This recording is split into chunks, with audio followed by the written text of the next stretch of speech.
అయినటువంటి దావీదు ఈ విధంగా చెప్తూ ఉన్నాడు, అయ్యా నీ సన్నిధిలోనే ఉంటానయ్యా, నీ కొరకే బ్రతుకుతానయ్యా, నువ్వు లేకుండా నేను ఉండలేను, నేను బ్రతకలేనేసయ్యా అంటున్నాడు ఆయన.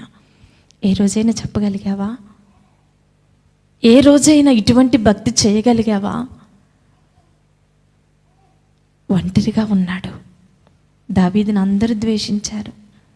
తన కుటుంబంలో ఉన్న వారందరూ కూడా చిన్న చూపు చూశారు. బిడ్డ,